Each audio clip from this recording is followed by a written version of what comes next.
Good morning, good afternoon, good evening, everyone. Thank you so much for joining us for this webinar today on building household resilience with inclusive financial and market systems. We're thrilled to see such a great response on this timely topic. There's over 200 of you planning to join in today, and we're really thrilled to see such an active response on this. So my name is Kristen Lambert. I'm an agriculture advisor on the Mercy Corps Technical Support Unit, working on the Food for Peace funded SCALE program. And SCALE is an initiative that's funded by USAID's Office of Food for Peace with the goal of enhancing the impact, sustainability, and scalability of FFP-funded agriculture, natural resource management, and off-farm livelihoods in emergency and development contexts. SCALE is implemented by Mercy Corps in collaboration with Save the Children. And you can see on the diagram here some of the areas in which we work, both with food security implementers and the broader research community around capturing and generating and applying knowledge. We support on tools and approaches, documentation around knowledge and skills exchange, technical capacity strengthening, and learning and research across the community, including both emergency and development programs. So here's a quick overview of what we hope to accomplish with you all in the next hour. We'll start with a quick welcome from USAID's Office of Food for Peace. We have Ruko Vandenbury, the Food Security and Markets Advisor from Food for Peace, on the line with us. And I'll start with him to just turn it over and say a few words on this topic from the Food for Peace perspective. Hi, thank you so much. Yeah, so as noted, my name is Ruko Vandenbury, and I work on Food for Peace's technical team, specifically on issues related to food security and markets. Thank you really to everyone who was able to make the presentation today. I'm not going to take too much time, as I'm really excited to kind of dive into the findings and the results from the research. The findings are an important contribution to our understanding of our program activities and how we can improve both household food security, but also resilience in Zimbabwe. I think even more importantly, from a markets perspective, what's really cool about this study is that we have a lot of lessons learned about how to do these types of activities in a market environment that's marked by inflation, liquidity challenge, and instability. So from that perspective, it's a pretty interesting piece of work. Understanding market systems resilience has been a very high priority for our team at Food for Peace. Just last month, Food for Peace, in partnership with the Bureau of Food Security and OFDA, released the guidance for assessing resilience in market systems, which provides a guidance to both USAID missions, but also to partners in how to assess the resilience of market systems, as well as the populations whose well-being are of our concern. Figuring out how to leverage markets and build resilience in an environment like Zimbabwe is certainly not for the faint of heart. And so I think for that, in and of itself, ENSURE should really be applauded. I was impressed by how responsive ENSURE was to the findings from their own internal monitoring, as well as how they were able to kind of stay on top of the context monitoring as the situation in Zimbabwe was really evolving. By being flexible in their programming and employing ingenuity, they were really able to find workarounds to maintain the relevance of their programming. Specifically, ENSURE's recognition of the key role that Savings Group played in meeting multiple programming objectives, and their subsequent adaptability to make tweaks to that programming was really quite impressive. Specifically, the changes that were made and related to investing in productive assets, saving in foreign currency, and kind of a routine review of subscription rates as inflation was going up. I think were all kind of very interesting context-specific findings for us. So I'm not going to preemptively give away all of the findings, but I just wanted to say thank you for this important learning piece. It's both contributing to our programming in Zimbabwe, but also our larger understanding of market system resilience and how that impacts household food security. Thank you. Great. Thank you, Ruko, for that introduction. So returning to our agenda here, we're going to introduce you all to our presenters next, and then we'll be turning over to learn more about ENSURE's Saving Group approach and their value chain and market systems approach. After that, we'll reserve plenty of time for some good Q&A. Please note that there's a chat function at the bottom of your screen, so as questions pop to your mind, please don't hesitate to just plug them in there, and hopefully we'll address as many as we can during this session, and anything that we don't get to, we'll follow up in an email soon after. So I'm going to turn over now to Dan Norell, Senior Technical Advisor for Economic Development at the World Vision U.S. office, for him to introduce our presenters and help situate us with this program. Yeah, thank you very much, Kristen. Good morning, good afternoon, good evening. The traditional development greeting. I'm Dan Norell, Senior Technical Advisor for Economic Development with World Vision based in Washington, D.C. It's my great privilege to introduce my two colleagues.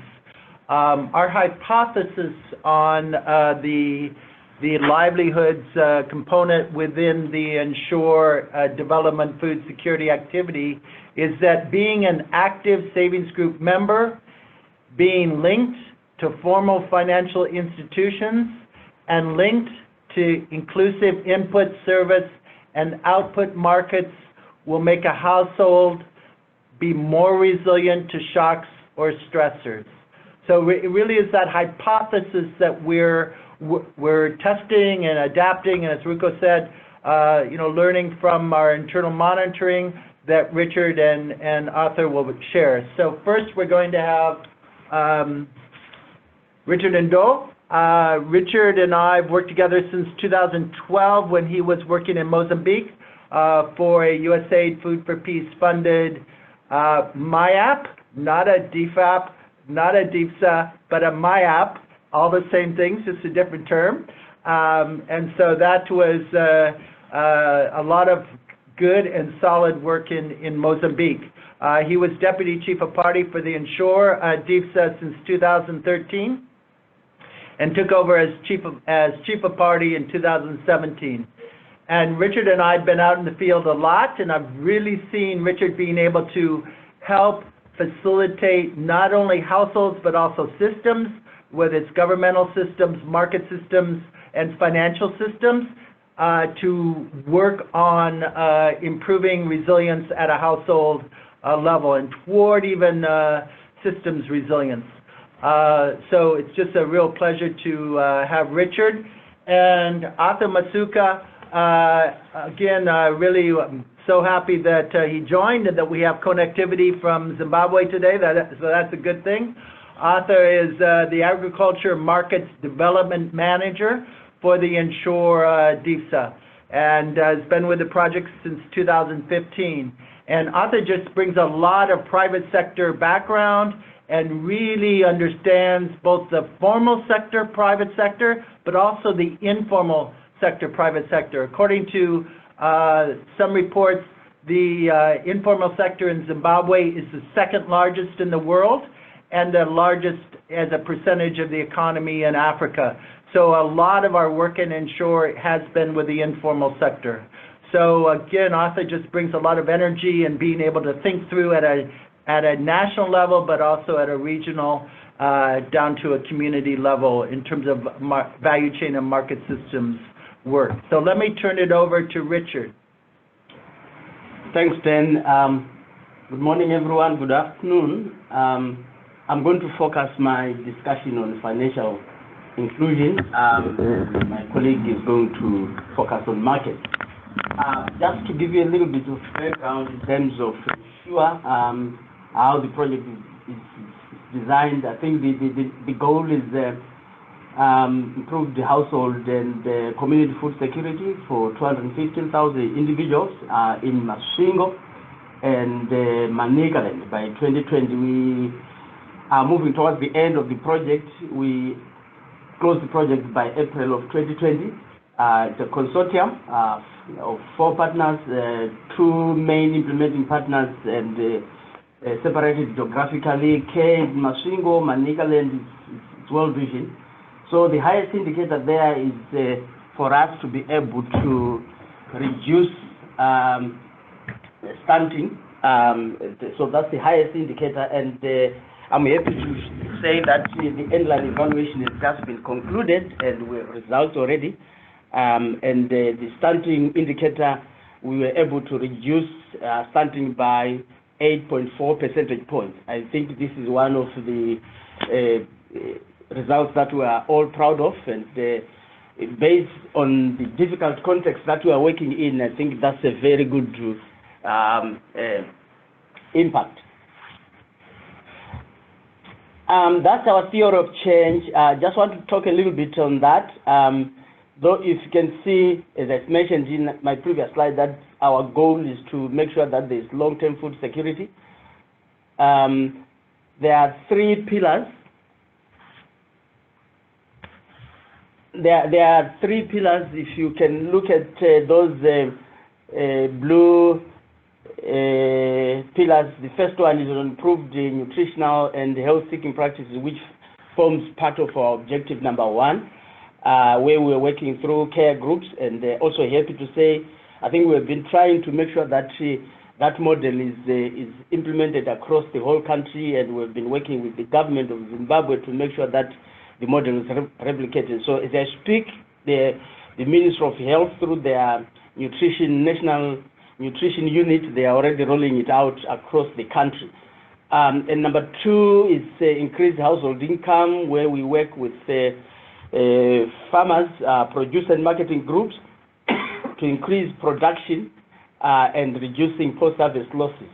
And one of the biggest pieces of that strategic objective is to make sure that we link farmers to market. And this is the piece that Arthur is going to talk a bit on that, and working through a number of partners.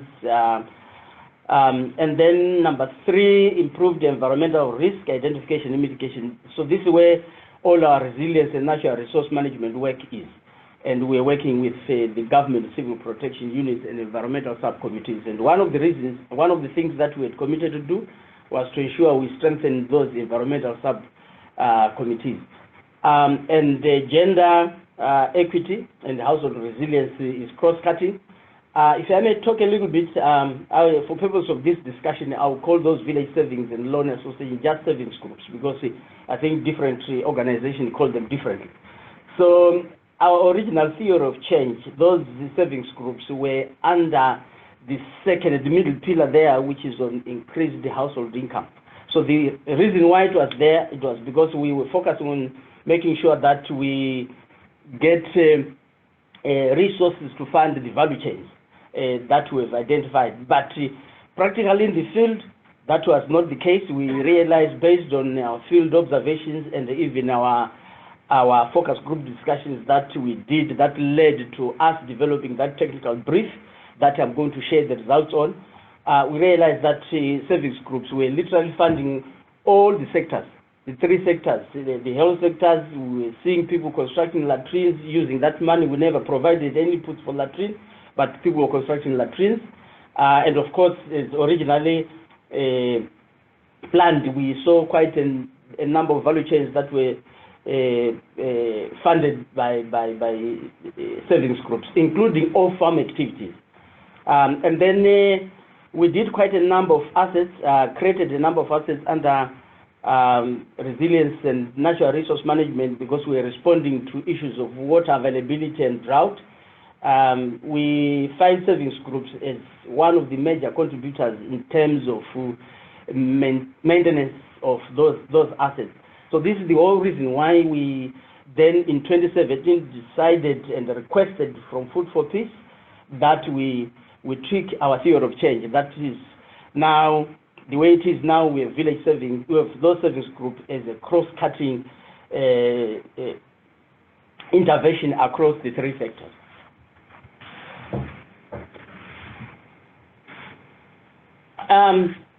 I'm sure a number of you also, you are familiar with the context in Zimbabwe, but I will just run through some of that.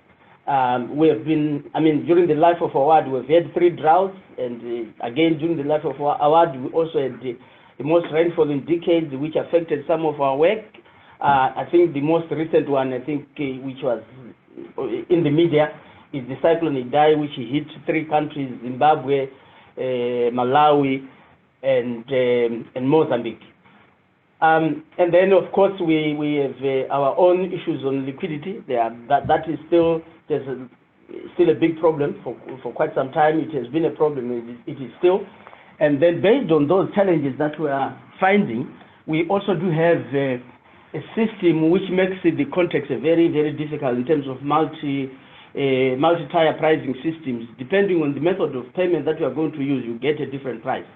And then recently, I think then to worsen the situation with the introduction of the Zimbabwe dollar, initially it was the multi-currency. We used quite a number of currencies, but now there's the only use of the Zimbabwe dollar in country. Now, just to focus on some of the findings that we got from our field observations and even the focus group discussion. This you will find in the technical brief that I think the link is going to be shared to you today after this presentation. So we were very intentional in terms of making sure that care groups were encouraged to be part and parcel of the savings groups. So everyone who was a project participant, we encouraged them to be involved in savings groups. And the same for producer and marketing groups. We had a lot of those that were also in savings groups, and they were funding the interventions that they were doing. And then, as I mentioned earlier, savings group became very consistent in terms of funding maintenance and repair of community assets like dams, irrigation schemes. Yeah, so we encourage them to be able to maintain those assets and also maintain a fund. So that those savings groups were key in funding those maintenance of the assets. So we did the focus group discussions, the key informant interviews, which was the work that was done internally by the team, and we found out that care groups were being sustained by the resources, financial resources coming from savings groups, and they were also using money from those savings groups to purchase nutritious foods for their children, and the construction of latrines as well that I've already mentioned, and the producer group interventions and maintenance of created assets. Right, some of the key findings there is just to share. So we have seen that those care groups were buying nutritious foods after each cycle when they share out, and normally the share outs were done on a semi-annual basis, so that money was used to buy nutritious foods. And then savings groups were also buying crop inputs, as I mentioned earlier in my earlier slides, and savings groups were also funding rearing of chickens, so they were funding the value chains that we were promoting. So we were promoting production of indigenous chickens and goats. So a lot of that money went into purchasing of those productive assets.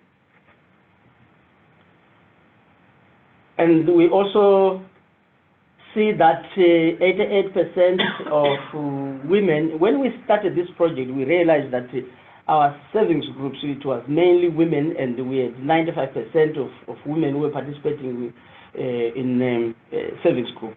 But now we see more men joining, and we have now 88% of women as members of savings group. So this is a source of women's empowerment, and we continue to promote that, and very intentionally as a project. And we have seen also women buying high-value productive assets. In our culture in Zimbabwe, the bigger assets like cattle, they are usually owned by men. But the situation now is a bit different. We have a lot of women that have bought cattle using savings groups. And we see empowerment in that women are now making their own decisions in terms of how to use the money, how to control productive assets.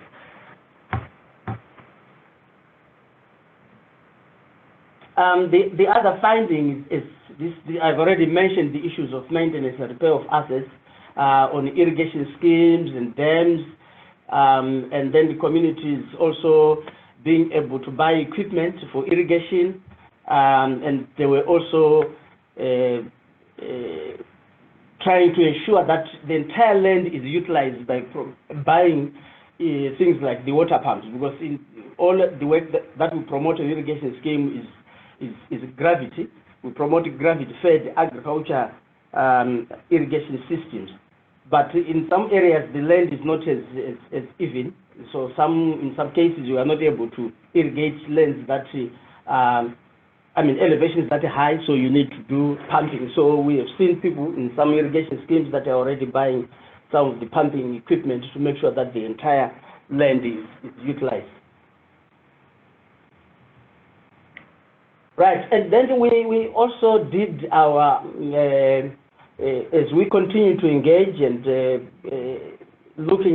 working with these service groups, we have seen that 90% of the members are buying livestock, chickens and goats and cattle, and some buy groceries, and some review loans and interest to the value of the livestock, and 80% also invest in pet trading. This is also just to make sure that there is income that is always flowing, and also making sure that the money does not lose value. People are saving using asset-based savings. And then we also looked at ways, we did a sustainability study just to see how these service groups are adjusting to the harsh economic environment, and we discovered that the things that actually made this service group succeed in ENSURE is because there is a lot of group collateral, buying of productive assets to hedge against inflation, and the constant review of subscriptions, and the self-selection itself is helping because people are able to contribute to what they are able to based on their capacities and their general adherence to the Constitution. And then we also, based on that sustainability study of savings group, how they are able to continue when the project is exited, has ended. So 63% said they were most likely going to continue for a number of reasons.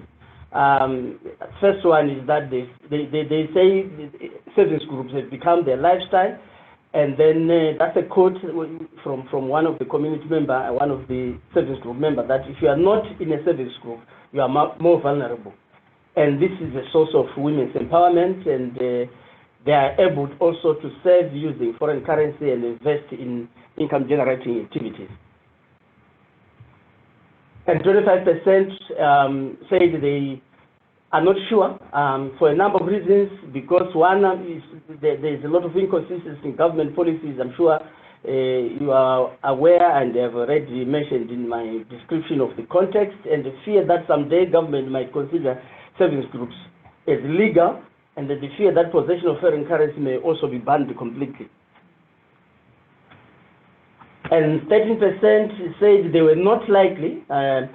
So the reason that they cited, number one, is that the market has shrunk and continues to do so every day. Some groups used to sell their produce in neighboring districts, but the cost of transportation has become prohibitive. And lastly, I just want to highlight that service group become number one source of funding most of the activities in ENSURE, but we do also intentionally link this to financial service providers, the banks and the microfinance institutions. We have seen one of the models that we have been promoting, which we found to be very beneficial to all the parties that are involved in these linkages, is the three-way financing arrangement, where we have a financier, a bank, and a buyer, and then a producer. So the buyers, the financiers, they give the loan to the producers via the buyer. So that three-way model, I think, is the one that we've seen as working, and we've been promoting a lot of that, especially under our chicken value chains and sorghum value chain, where we're working with WFP under what we call the food Linkages for progress. And then also we do have direct funding to producers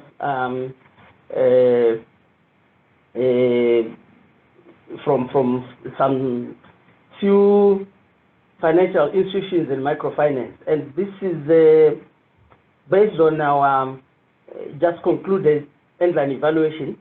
So they are saying, according to the endline evaluation, farmers who use financial services in the past 12 months increased by 13 percentage points. This is one thing that we struggled with at the beginning, and to an extent that we almost dropped that indicator.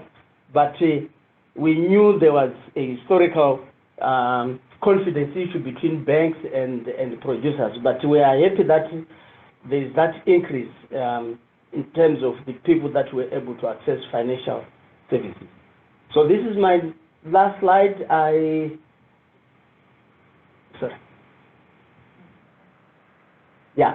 So this is my last slide. I'm going to pass it over to my colleague Arthur to talk about markets. Thank you, Richard. Good afternoon, everyone. Greetings from Zimbabwe. I'm going to focus my presentation on ENSURE's market systems and value chain approach. The ENSURE value chain and market systems approach was focused on building the market systems resilience of the rural resource-dependent households to cope with economic stresses and shocks by anticipating them, preparing for them well, responding to them, and recovering from them in a manner that facilitated household income generation and inclusive economic growth. I would say ENSURE was an integrated approach, and we focused on two critical capacities, which are the adaptive and transformative capacities through coordinating and sustaining services that build the capabilities of smallholder farmers to raise incomes by linking to various markets. We focused our interventions mainly based on the funder study, which identified 3 factors: resources, capacity, and motivation as key pillars for achieving sustainability and consistency. So the key elements of our interventions were mainly the vulnerable but market viable farmers, where we focused on building the marketing and business skills and capacities, as well as supporting their organization. We also looked for willing markets, and we worked with government institutions in charge of policies and local councils in terms of the enabling environment. ENSURE supported farmers both in irrigation schemes and in the dryland agricultural areas. It was much easier for us to link farmers in irrigated areas to markets because of their conservative risk profile, but it was much more of a challenge in the rain-fed production as these areas were more vulnerable to volatile weather conditions. We linked farmers to markets through various pathways, such as the outgrower schemes. We used the auction systems, although we had challenges with that one. And we also linked farmers to various formal and informal markets. Next slide. The very first thing that we did, because we were using a value chain approach, was to conduct a value chain validation process to identify, analyze, and then select a few value chains that we would focus on. And this was done mainly looking at the competitiveness, the potential in terms of increases to production, the availability of markets, and the competitive advantages of the products. So after this, we selected 5 value chains, and we moved to the next stage where we did value chain studies to try and identify the project entry points and support issues for each value chain that we were going to support. So from the value chain studies and our previous experience, we knew that not every smallholder farmer was suited to be for the same type of market, and that they did not necessarily require the same support services to reach the markets. So from the onset, we never employed the one-size-fits-all approach. We tailor-made our support role depending on the level of the smallholder farmers. Next slide.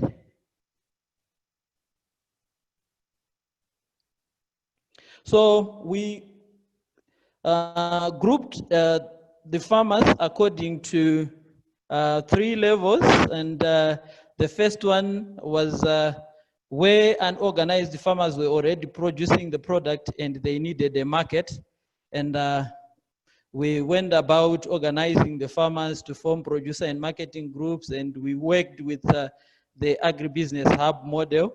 We trained farmers in farming as a business, and we also linked them up to finance and markets. Next slide. The second level was where we started when the market required certain products. So the first one was starting from the farmer level. The second one is now starting from the market level, where we are identifying willing markets, and we work with the products that they wanted, and then we would then go down to the farmers and do the farmer identification, and then facilitating the agreements between the producer and marketing groups and the companies. The third level was when there was opportunity to integrate smallholder farmers in new commercial value chains. So here we are working with willing markets, but they want to introduce new products, and we also want to take these new value chains to the farmers. So we would normally start by conducting an inclusive business scan and do feasibility studies, and then we would identify the farmers most suited to do that, and then we would start by piloting before upscaling if the intervention was successful. Next slide. Next one.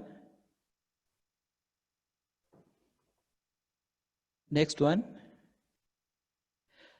In terms of capacity building and training, our trainings were very practical and hands-on, and in most cases we would get trainings from the markets themselves. For example, we would have banks and financial institutions training farmers on financial literacy. We would have companies sometimes doing very practical and hands-on trainings. For example, with the goat value chain, they would actually, lead farmers would spend days at a commercial farm and actually doing what the commercial farmers did. We also used the farming as a business concept, where we had 4 modules on that. The first one being creating a commercial farming mindset. We focused on record keeping, budgeting, and also markets and marketing. Then we used the cascading training approach. We realized that as the implementing partners were not able to reach everyone, so we trained market facilitators and lead farmers for specific trainings that they then cascaded down to their peers, and we would monitor and retrain. We used the agribusiness hub model, where in each ward we had an agribusiness hub, and producer and marketing groups were concentrated around that hub, and in terms of aggregating their produce and linking with markets, they were linking through that hub. But our major activity was around the market facilitation concept, which I'm going to talk about a bit later. Next slide.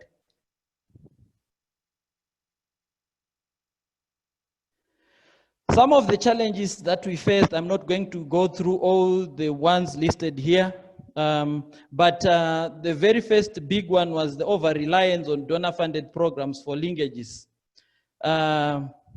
Farmers felt that they could not do the linkages on their own. That's a perception that we really needed to change. That is why, as a solution, the project decided to work with market facilitators, where we would just provide hand-holding and technical assistance so that the market facilitators would link with the markets on their own for sustainability. And another major one was the power difference between actors. So in most cases, you find that buyers would dictate the price and farmers had no power to counter it. And the other challenge was the issue of deceitful practices. Earlier on, we had side selling, we had late payments by buyers. We also had high informality, and one of the greatest challenges was in Zimbabwe, even currently, is galloping inflation.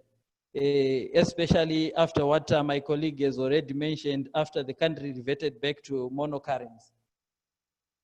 I would go to the market facilitator concept, which was, which is currently one of the best for us as a solution to some of the challenges that I mentioned. So in Zimbabwe especially, and in other sub-Saharan African countries, smallholder farmers face significant barriers to accessing formal markets, and traditionally they sell their produce at the farm gate to intermediaries at low prices. And historically, development practitioners have successfully played the role of market facilitation, but the communities in most cases would struggle to continue the marketing activities beyond the project life, as the communities lacked the required competence to carry out the function. The marketing functions require significant expertise. I think we all agree with that. And as a project, we discovered that it was efficient and effective for us to train selected and dedicated members of producer and marketing groups to perform the function of market facilitation. So we worked with a network of about 155 market facilitators and representing 533 producer and marketing groups. We trained them in terms of linking with and developing commercial relationships, and the results were massive. In about 5 years from the market facilitators themselves, 497 market agreements had been signed with buyers, and trust issues had quite significantly improved. And by the end of this year, about 5 million in total income from sales from linkages by market facilitators had been achieved. Thank you so much. I will give this time back. Thank you so much, Richard, Richard and Arthur, for both of those great presentations. And thank you everyone who's put in questions so far. I think we have some really strong ones to help kick off the conversation, but don't hesitate to plug in anything else that comes to mind. So Richard, I'm going to start off with you. There were a few questions about better understanding the savings groups and some of the great outcomes that this project was able to see. So just for a better understanding of the groups, we have the question, how large were each of the groups? And what was the initial investment required of members? And then how long did the groups run before you did the evaluation? Thank you so much, Christine. The numbers per group were varying, but generally we had between 10 to 20 members. And as I said, there was a self-selection process, so the amount of money that they were contributing were also varying, and the interest rates were also varying, depending on the agreements per that group. So this is just that composition, and we've been working with them since 2013 when the project started, and the reality of it is that this country, Zimbabwe, has been on the decline from day number one when we started implementing this project.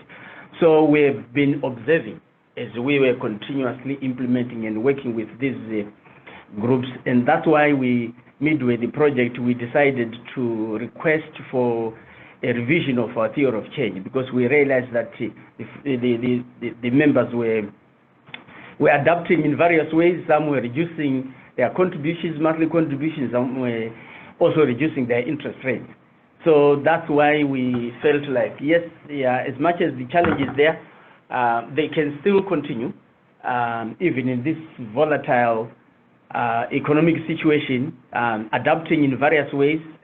One of it is, I mentioned, it's asset-based savings and their ability to be able to save in Forex.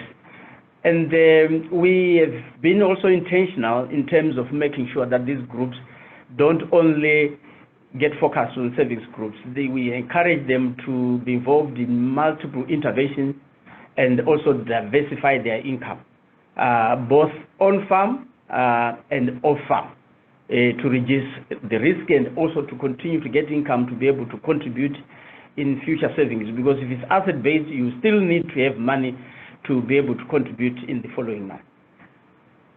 And could you talk about the evaluation? When did those take place?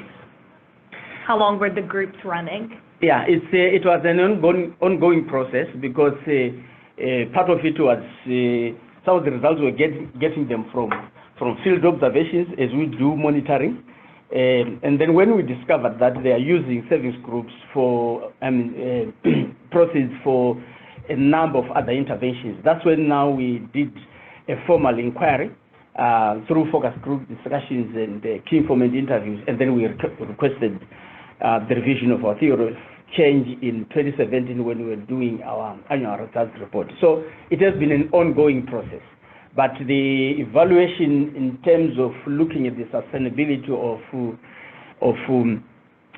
this savings group in the context, in the Zimbabwe context, has just been concluded, and what I shared is coming from that qualitative evaluation that we did, just to be sure that as we are moving towards the end, we need to understand how they are able to manage the savings groups on their own. And I'm happy those percentages, I think 63% for us in a context where there's hyperinflation, I think it's good enough.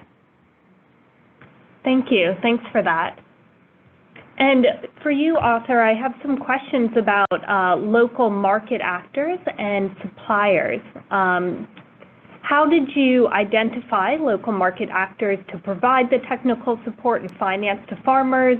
Did you provide those services directly?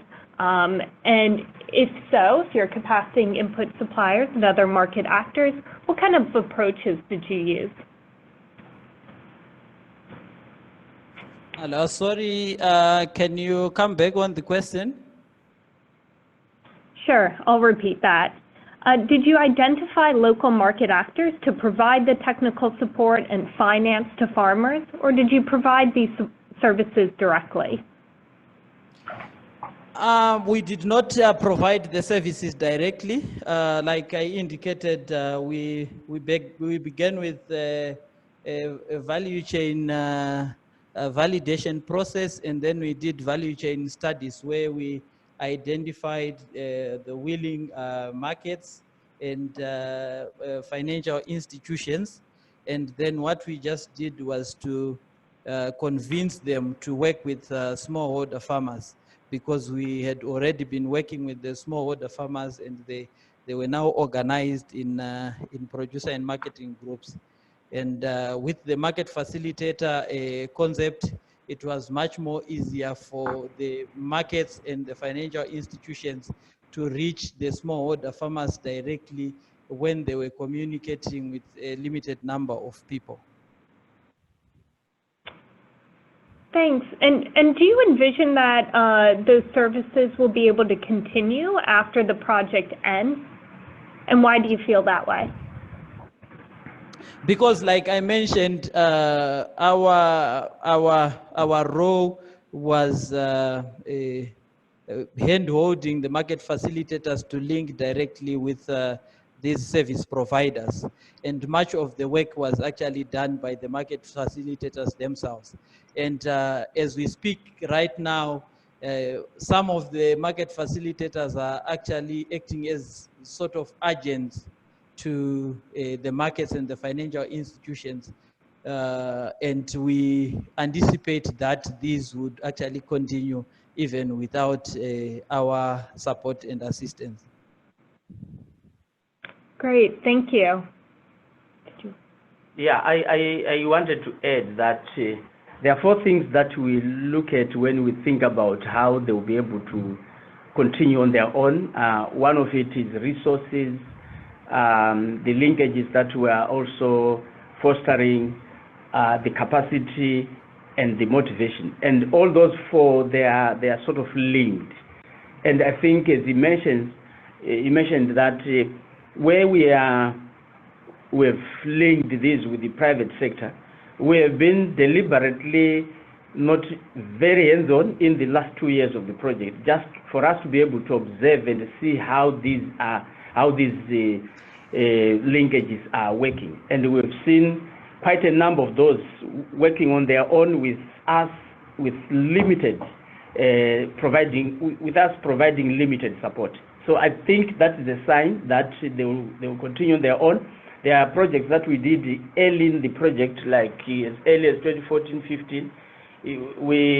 From time to time, we visit them just to see how they are doing, and it's quite amazing how much they've been able to achieve on their own. And I think that gives us some confidence that this will continue. We didn't even want to go and focus on those that were doing so well. We're focusing on the ones that were not doing so well, and then we're providing some sort of horizontal linkages for capacity building. So looks and learn visits to the groups that are doing well, that we feel are now on their own. So I think this is the focus of this project from, in the last 2 years of the project, and we are still doing that. Great, thank you. And then I have a question, I think, as well. Either of you could respond as you like. In assessing risk, what tool or approaches did you use to measure differential vulnerability amongst your participants? And how did you measure resilience in the absence of recurrent shocks? Arthur, would you want to take that?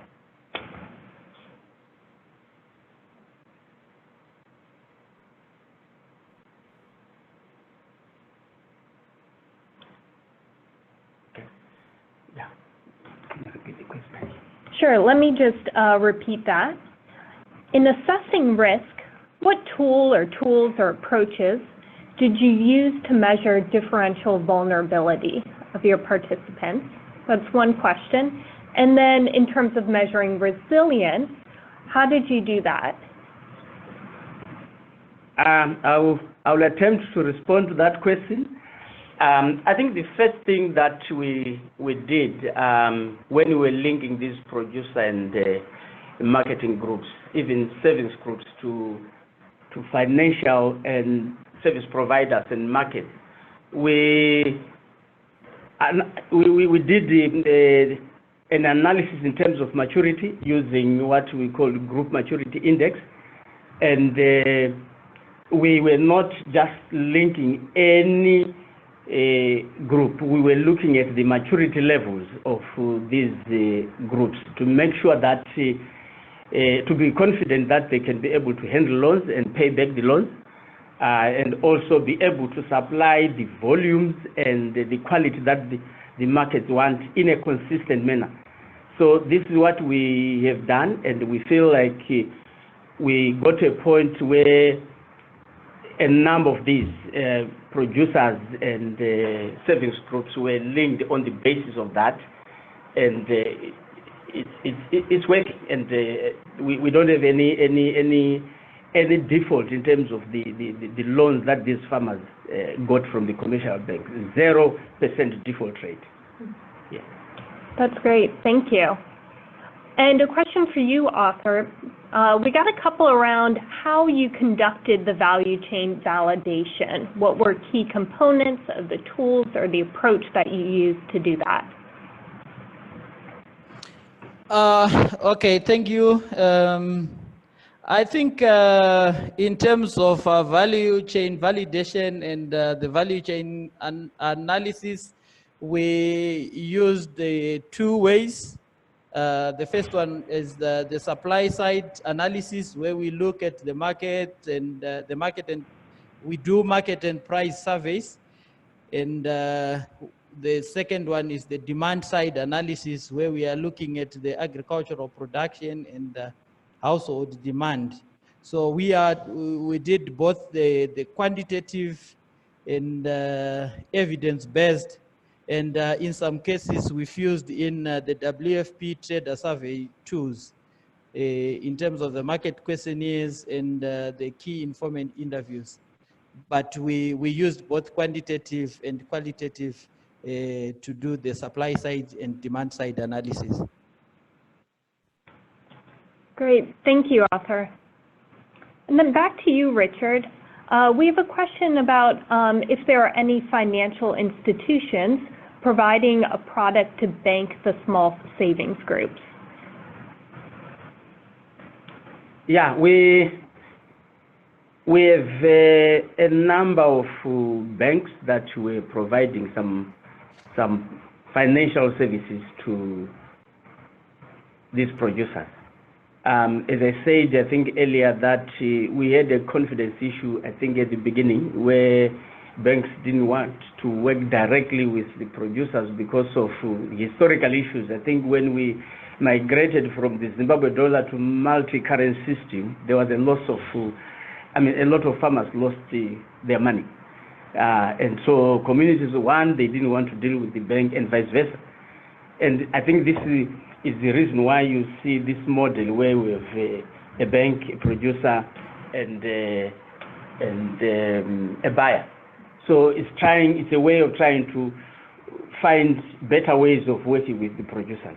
But over time, we are seeing a number of banks going directly to the groups that we are working with. There's a bank which is giving loans to women, which is called the Women's Empowerment Bank, and we have been discussing with them, and their focus is to look at the groups that we've been working with that are mature, that are able also to get money from those banks for their different income generating activities. There's also one from Old Mutual Microfinance, which is funding the producers that are into Purchase for Progress program with WFP.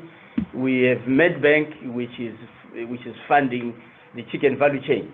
The chicken value chains in a three-way market arrangement with a company, private company, which is in Harare, focusing on collection of fertile eggs from the farmers and also meat from those chicken farmers. So we are seeing a growth in that area where we have quite a number of banks that are getting into partnerships with the farmers.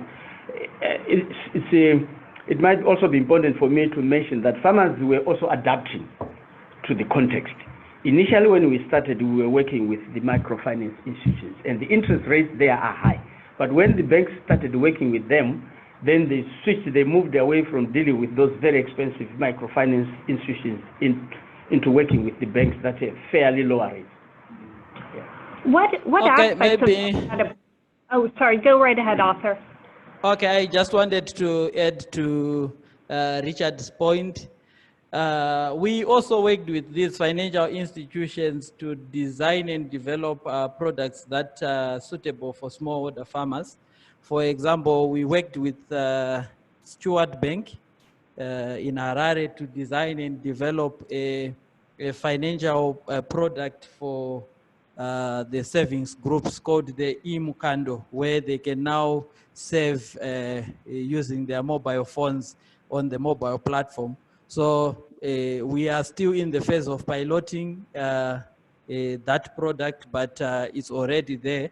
We have two banks, Medbank, that has now introduced an iSave account where smallholder farmers can actually make savings without them paying any administration charges, so as to make sure that we arouse interest in banking, in them being incorporated in the financial institutions.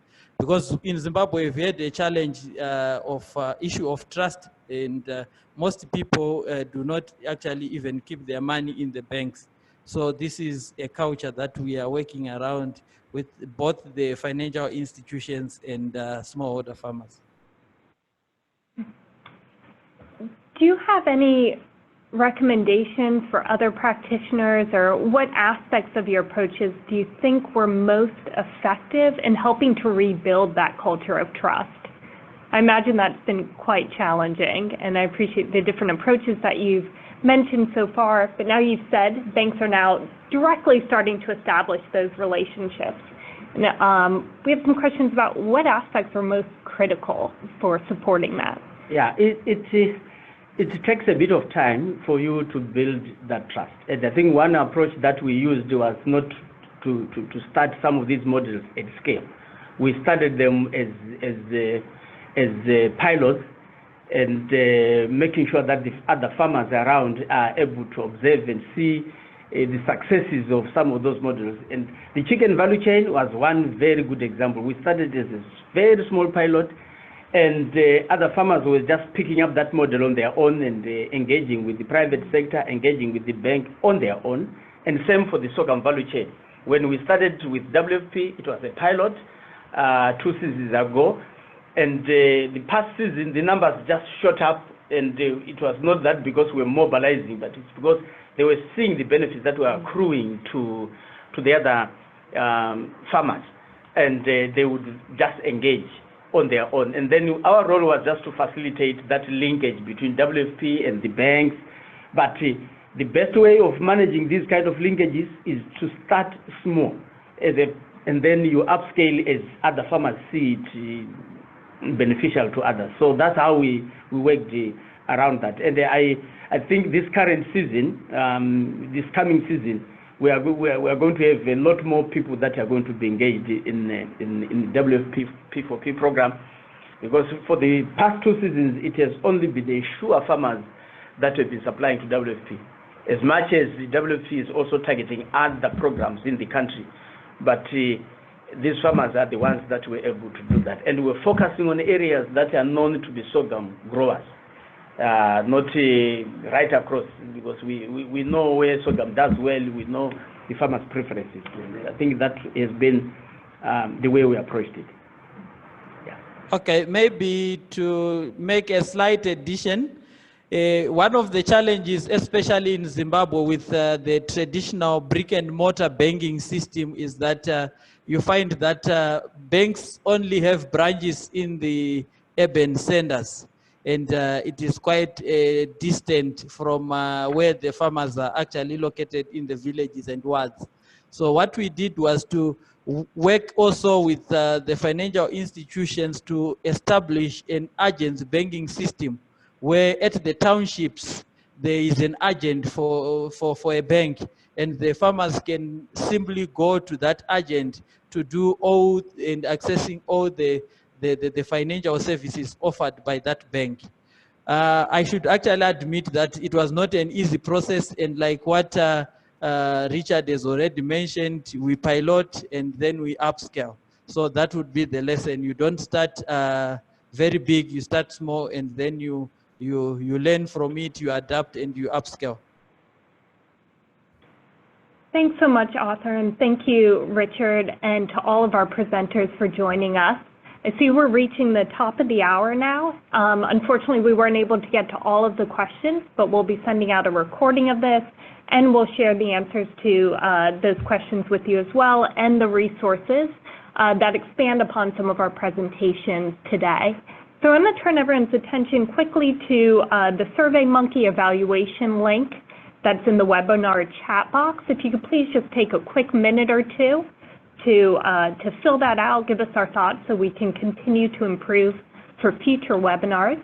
We'd really appreciate it. I'd also like to flag that you can contact us on the SCALE team anytime at the email address here and learn more about our work, the great work of all of our food security implementing partners through the FSN website. Available there, you can sign up for a newsletter and also stay on touch of other events and resources coming out. So thank you, everyone. Really appreciate the great conversation, and we hope to continue it in the future. Thank you.